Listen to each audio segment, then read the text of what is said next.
আর second হচ্ছে ইউনিভার্সিটিতে মানে জার্মানিতে আসার পরে যেটা আমার জানা ছিল না, যে পড়াশোনার পাশাপাশি তো আমার পিআর এর একটা টেনশন মাথায় কাজ করবে, লিগ্যাল ভাবে থাকতে হবে। এক্স্যাক্টলি।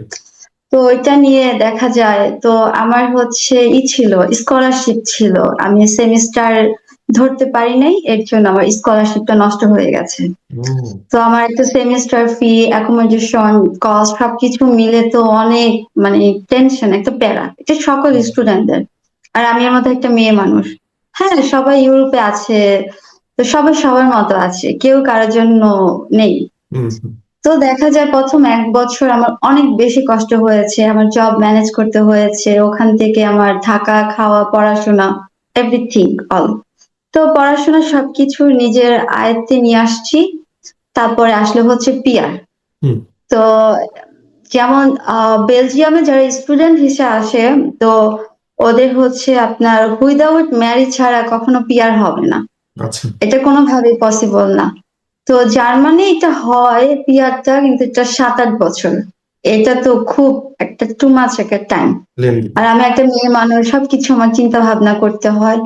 তো তখন তো আমি পুরো ডিপ্রেশনে চলে যাই, আমি অনেক কান্নাকাটি করি, দেশে চলে যাব। আচ্ছা। তো আমার এক কাজিন আছে, ও হচ্ছে কানাডা থাকে, ও ইতালি থেকে কানাডা চলে গেছে। তো আমাকে বুদ্ধি দিল কি, যে তুমি ইতালিতে গিয়ে ট্রান্সফার করো, ওখানে যদি মাস্টার শেষ করতে পারো, তাহলে দেখা যাবে তোমার অটোমেটিক তোমার পিআর হয়ে যাবে। ওকে। তো আমি ইউনিভার্সিটি, এখানে একটা কাপস্কার ইউনিভার্সিটিতে, এখানে আমি সবকিছু মানে অ্যাপ্লাই করি এখানে ট্রান্সফার করার জন্য।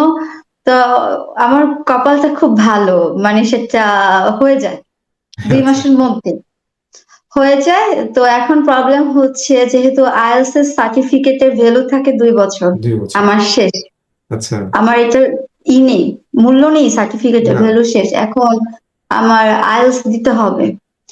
তো ওই যে দেখা যায় 15 দিনের মধ্যে আমি একটা প্রিপারেশন নিয়ে এখান থেকে একটা আইএলটিএস দেই, তো বেশি ভালো রেজাল্ট আসে নাই, 6.5।